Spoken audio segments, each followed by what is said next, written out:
বাহু তুলে প্রেমানন্দে রাধে রাধে বল, রাধে রাধে বল, বৃন্দাবনে চল, রাধে রাধে বল, বৃন্দাবনে চল।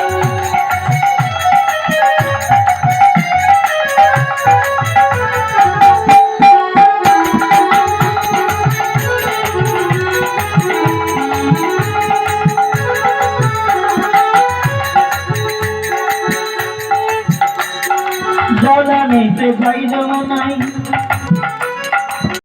বিনোদিনী রাই, কদম তলায় বাজায় বাঁশি কৃষ্ণ গান।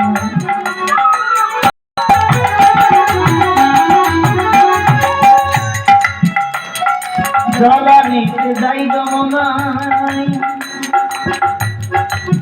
বিনোদিনী রাই, কদম তলায় বাজায় বাঁশি কৃষ্ণ গান।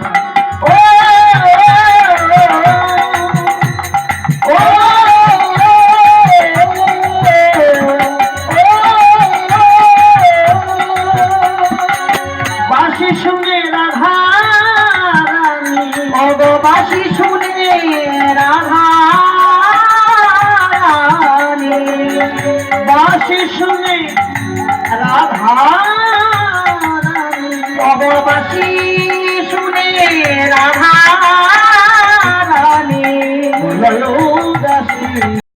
বৃন্দাবনে চল মোরা রাধে রাধে বল, বৃন্দাবনে চল রে মোরা রাধে রাধে বল, বৃন্দাবনে চল রে মোরা রাধে রাধে বল, বৃন্দাবনে চল রে মোরা বৃন্দাবনে চল রে মোরা রাধে রাধে বল, বৃন্দাবনে চল রে মোরা রাধে রাধে বল। জয় জয় শ্রী রাধে। আস্বাদন করেন রাধারানীর কলহন্ত লীলা মানের কলটা। আস্বাদন করো। আচ্ছা মা, আগে জানো মান হলো কেন? কারো তো আর এমনি এমনি মান হয়নি, হ্যাঁ এটা কারণ থাকে না। মানটা হলো কেন? মন দিয়ে শোনো। রাধারানী কেন মান করলেন গোবিন্দের সঙ্গে? আমাদের বিশ্বভানু রাজ নন্দিনী বৃন্দাবন বিলাসিনী বিলাসিনী আজ বসে বসে পরাণ মধুর কথা ভাবছে। আর ঠিক সেই সময় প্রাণ গোবিন্দ মার সারাদিন গোষ্ঠ প্রচারণ করে ধেনুর নবলক্ষ ধেনুর পাল নিয়ে যখন বাড়ি ফিরছেন গোবিন্দ, বাড়ি ফেরার সময় ওই বেনুখানা বাজাতে বাজাতে আসছে। কি বাজাতে বাজাতে আসছে? বেনু। গোবিন্দের যন্ত্র হচ্ছে তিনটে, বাঁশি, মুরলী, বেনু। এখন কি বাজাচ্ছে গোবিন্দ? বেনু। বেনুখানা বাজাতে বাজাতে আসছে। আর রাধারানী দর্শন করছেন গোবিন্দকে, দূর থেকে তফাতে দর্শন করছে। গোবিন্দের কাছে কি আছে? গোবিন্দের কাছে আছে তার দাদা বলরাম। কে আছে মা? ভালো করে শোনো। দেখেন, যদি আপনারা শোনেন আমি তাহলে প্রত্যেকটা পদকে ভেঙে ভেঙে গেয়ে যাব। আর যদি বলেন না বাবা ঠান্ডা পড়েছে প্রচুর, তুমি ধত্তাকে মার পেরে করে আমার চলে যাবে। হ্যাঁ বাহ, মন দিয়ে শোনো। এই যে যার কথা বললাম, ভগবান কৃষ্ণের দাদার নাম কি বললাম যেন? বলরাম। মন দিয়ে শোনো। বলরাম মানে কি? একটা কথা আগে বলি, সব কথা ভেঙে বলা যায় না, নিজেকে অনুভূতি করে বুঝতে হয়। বলরাম মানে কি? বলরাম আমি হতে পারি, বলরাম তোমরা হতে পারো, বলরাম মায়েরা হতে পারে, বলরাম হতে পারে, কিন্তু হতে পারে নাই। বলরাম সেই হব,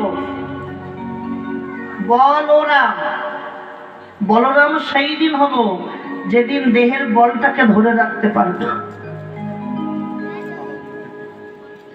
দেহের বল, দেহে দুটো বল আছে। একটি হচ্ছে দেহের বাইরের বল, আর একটি দেহের ভিতরের বল। বাইরের বলটা কি জানো? বাইরের বলটা আমাদের সবার কম বেশি আছে ক্ষমতা, হ্যাঁ? আর ভিতরের বল কেউ আমরা ধরে রাখতে পারলাম না। উভয়ের মিলনে দেহের ওই ভিতরের বলটা ক্ষয় হয়, অনুভূতি করবেন। তাহলে বলরাম সেই জন যেজন দেহের বলটাকে ধরে রাখতে পারে গুরুচরণ আশ্রয় লাভ করে, সেই হচ্ছে বলরাম। সেজনই হলো বলরাম। এই যে যার কথা বললাম, আজকের নায়িকাটাকে শ্রীমতী রাধারানী। রাধারানী কে? রাধা কোনো ছেলে না মেয়ে? না, রাধা কোনো ছেলেও নয় মেয়েও নয়, একই কথা। রাধা আমি হতে পারি, রাধা তুমি হতে পারো, রাধা রাধা বাবারা হতে পারে, রাধা হতে পারে, কিন্তু হতে পারি না। রাধাকে যে আরাধনা করে সেই হচ্ছে রাধা। কে কার কথা বললো? যে আরাধনা করে সেই হলো রাধা। কার আরাধনা? সূক্ষ্ম রতির আরাধনা। রতি থাকে কোথায়? রতি থাকে সহস্র দল পথে। তাহলে ভজন সাধন করতে হলে সূক্ষ্ম রতিটাকে ধরে রাখো।